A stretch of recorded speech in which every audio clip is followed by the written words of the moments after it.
Selamat pagi, kami dari kelompok 5 yang beranggotakan 5 orang, yaitu yang pertama ada Putus Rayu Sundari, Ana Agung Ngurah Pranajaya Dharma Wijaya, Eka Ada Ardi Suryanta, Wayan Sadifa Manikawana, dan Ketut Alit Mahardika. Jadi pada kesempatan kali ini, kelompok kami telah mendiskusikan mengenai laporan keuangan PT Makmur yang berkedudukan di Bandung dan mempunyai kantor cabang di Denpasar. Berikut adalah kami membuat laporan keuangan kantor cabang yang ada di Denpasar. Pertama-tama kami membuat jurnal umum. Nah, pada jurnal umum ini kami mencatat setiap transaksi yang dilakukan oleh kantor cabang Denpasar selama 1 tahun. Yang pertama ada penjualan kredit. Penjualan kredit ini transaksinya dapat ditulis dengan piutang pada debit dan penjualan pada kredit.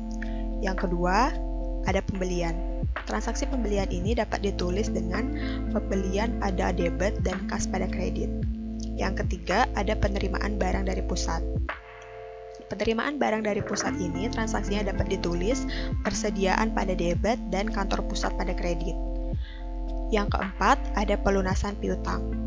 Transaksi dari pelunasan piutang ini dapat ditulis kas pada debit dan piutang pada kredit.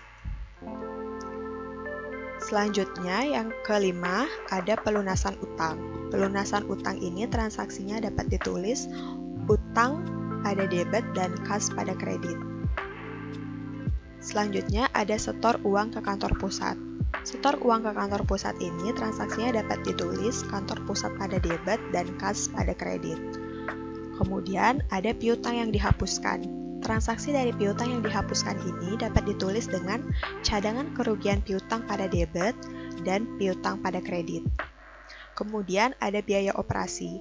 Transaksi dari biaya operasi ini dapat ditulis dengan biaya operasi pada debit dan kas pada kredit.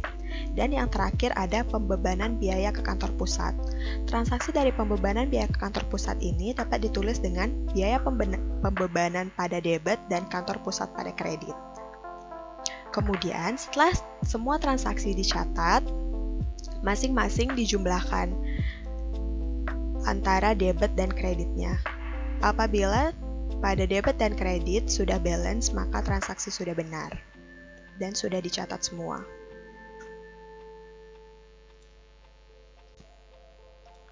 Nah, selanjutnya setelah kita membuat jurnal, kita akan membuat buku besar. Buku besar ini dibuat berdasarkan urutan masing-masing nomor akun. Yang pertama ada kas. Transaksi pada kas ada pembelian sebesar 10.500.000 dicatat pada kredit. Dan saldo kas pun berkurang di kredit sebesar 10.500.000. Kemudian ada pelunasan piutang sebesar 38 juta dicatat di debit dan saldo kas pun menjadi 27.500.000 yang didapat dari 38 juta dikurangi 10.500.000.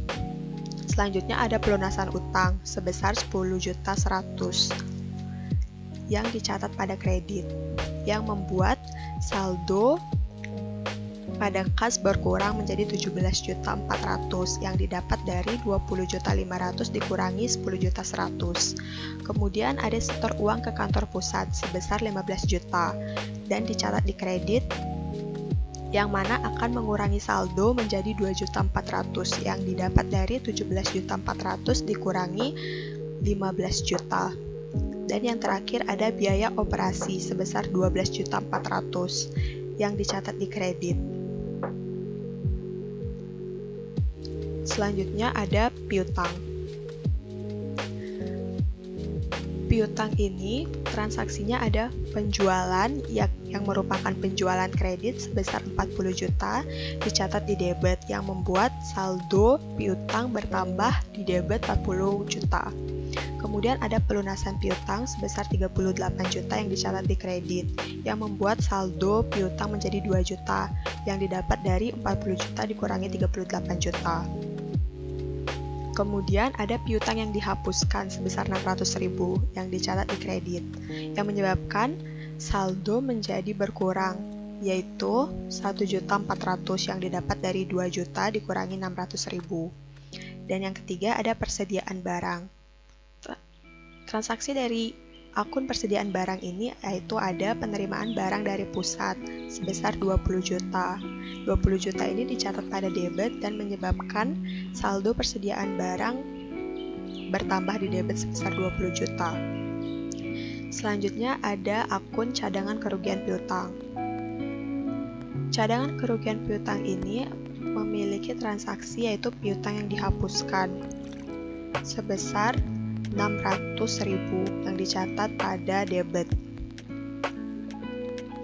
Dan yang terakhir ada utang. Utang ini memiliki transaksi pelunasan utang sebesar 10.100.000 yang dicatat pada debit dan membuat saldo utang menjadi 10.100.000 pada debit. Selanjutnya ada nomor akun kantor pusat.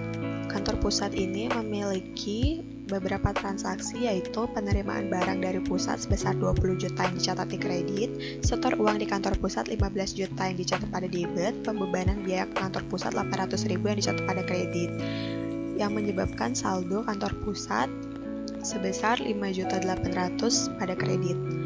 Kemudian ada nomor akun penjualan. Penjualan ini memiliki transaksi yaitu penjualan sebesar 40 juta yang dicatat pada kredit dan menyebabkan saldo pada penjualan sebesar 40 juta pada kredit. Kemudian ada pembelian. Pembelian ini ada transaksi berupa pembelian sebesar 10.500.000 yang dicatat pada debit. Selanjutnya ada biaya pembebanan. Biaya pembebanan ini memiliki transaksi pembebanan biaya ke kantor pusat sebesar 800.000 yang dicatat pada debit. Dan yang terakhir ada biaya operasi. Transaksi pada nomor akun biaya operasi ini yaitu biaya operasi sebesar 12.400.000 yang dicatat pada debit. Setelah ledger selesai dibuat, selanjutnya kita membuat neraca saldo atau yang biasa juga disebut dengan neraca percobaan. Nah, neraca percobaan ini dibuat berdasarkan jumlah akun yang ada pada ledger yang kita buat tadi. Yang pertama ada kas. Kas itu tadi pada ledger, posisinya ada di kredit sebesar 10 juta.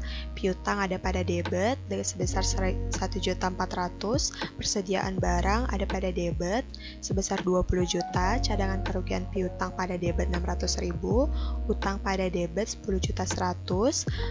Kantor pusat pada kredit sebesar 5.800.000. Penjualan pada kredit sebesar 40 juta. Pembelian pada debit sebesar 10.500.000, biaya pembebanan pada debit sebesar 800.000, dan biaya operasi 12.400.000 pada debit. Setelah kita mencatat masing-masing akun, kita akan mentotal debit dan kreditnya dan memastikan apakah debit dan kredit tersebut balance atau tidak. Setelah kita selesai membuat neraca saldo, kita akan membuat jurnal penyesuaian. Berdasarkan dari soal, ada beberapa penyesuaian yang dilakukan pada tahun 2010. Yang pertama ada persediaan barang sebesar 19.400.000. Transaksinya dapat ditulis persediaan barang pada debit dan ikhtisar laba rugi pada kredit. Yang kedua ada biaya dibayar di muka awal Desember 2010 sebesar 450.000. Yang transaksinya dapat dicatat beban biaya dibayar di muka pada debit dan biaya dibayar di muka pada kredit. Yang ketiga ada taksiran kerugian piutang sebesar 80.000. Transaksinya dapat dicatat beban piutang pada debit dan kerugian piutang pada kredit. Yang keempat ada biaya penyusutan tahun 2010 sebesar 600.000. Transaksinya dapat dicatat beban penyusutan pada debit dan akumulasi penyusutan pada kredit. Dan yang terakhir atau utang biaya sebesar 400.000 yang transaksinya dapat dicatat beban biaya pada debit dan utang biaya pada kredit. Setelah itu kita akan membuat kertas kerja. Nah, pada kertas kerja ini ada beberapa kolom, yaitu ada kolom neraca saldo, ayat jurnal penyesuaian, neraca saldo setelah disesuaikan, kolom rugi laba, dan neraca. Yang pertama ada neraca saldo. kolom neraca saldo ini kita dapatkan datanya dari neraca saldo yang sudah kita buat sebelumnya. Selanjutnya ada ayat jurnal penyesuaian. Pada kolom ini kita juga mendapatkan datanya dari penyesuaian yang sudah kita buat sebelumnya. Lalu selanjutnya ada NSSD atau neraca saldo setelah disesuaikan. Nah, neraca saldo setelah disesuaikan ini kita dapatkan dari hasil pengoperasian antara neraca saldo dan ayat jurnal penyesuaian. Seperti misalnya kas. Akun kas pada neraca saldo memiliki posisi di kredit sebesar 10 juta. Namun di ayat jurnal penyesuaian, kas tidak ada penyesuaiannya sehingga dalam neraca saldo setelah disesuaikan, kas tetap ada pada posisi kredit sebesar 10 juta rupiah. Demikian juga pada piutang. Di neraca saldo, piutang ada di posisi debit sebesar 1.400.000, namun tidak ada penyesuaian piutang dalam ayat jurnal penyesuaian. Sehingga pada neraca saldo setelah disesuaikan, piutang tetap pada posisi debit sebesar 1.400.000. Selanjutnya ada persediaan barang. Pada neraca saldo, persediaan barang ada di posisi debit sebesar 20 juta. Dan pada ayat jurnal penyesuaian, ada persediaan barang disesuaikan, yaitu sebesar 19.400.000. Jadi, pada neraca saldo setelah disesuaikan, 20 juta yang ada pada neraca saldo dijumlahkan dengan 19.400.000 yang ada pada AJP sehingga menghasilkan 39.400.000 pada debit di neraca saldo setelah disesuaikan. Demikian seterusnya. Selanjutnya ada kolom rugi laba. Nah, pada kolom rugi laba ini, transaksi yang dicatat adalah transaksi yang memiliki nomor akun 4 dan 5. Setelah itu ada neraca. Neraca ini yang dicatat pada neraca adalah kolom nomor akun 1-3. Setelah kita mendapatkan rugi laba dan neraca, kita akan mencari selisih masing-masingnya, debit dan kreditnya. Apabila selisih dari masing-masingnya sudah balance, maka kertas kerja kita sudah benar. Selanjutnya kita akan membuat laporan laba rugi. Nah, pada pembuatan laporan laba rugi ini, kita perlu mencatat penjualan sebesar 40 juta dan ikhtisar laba rugi sebesar 19.400.000. Kemudian, dari hasil penjumlahan penjualan dan ikhtisar laba rugi, kita mendapatkan penjualan bersih, yaitu sebesar 59.400.000. Selanjutnya ada perhitungan HPP. Perhitungan HPP ini ada pembelian sebesar 10.500.000 sehingga HPP-nya sebesar 10.500.000. Lalu, untuk mendapatkan laba kotor, kita perlu mengurangkan penjualan bersih dengan HPP, yaitu 59.400.000 dikurangi 10.500.000 dan mendapatkan laba kotor sebesar 48.900.000.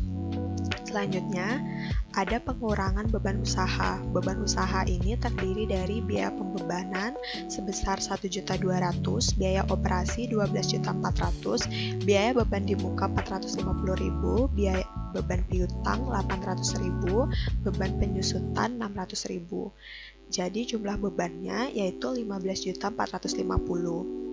Untuk mendapatkan laba bersih, laba kotor dikurangi beban usaha, yakni 48.900.000 dikurangi 15.450.000 dan mendapatkan laba bersih sebesar 33.450.000. Selanjutnya kita akan membuat neraca. Neraca ini terdiri dari aktiva, pasiva, dan modal. Yang pertama kita akan membuat aktiva, yaitu ada kas sebesar 10 juta rupiah, kemudian ada piutang sebesar 1.400.000, selanjutnya juga ada cadangan kerugian piutang sebesar 200.000. Nah, piutang ini dikurangi cadangan piutang sehingga menghasilkan 1.200.000. Selanjutnya ada persediaan barang dagang sebesar 39.400.000, pembayaran di muka 450.000, akumulasi penyusutan 600.000. Semuanya dijumlahkan dan menghasilkan jumlah aktiva sebesar 51.650.000. Selanjutnya pasiva. Pasiva ini ada utang. Utang sebesar 9.700.000 rupiah. Dan yang terakhir ada modal. Modal ini berupa kantor pusat sebesar 580.000 rupiah. Dan selanjutnya dijumlahkan 9.700 ditambah 580, yakni sebesar 15.500 yang merupakan jumlah dari pasiva.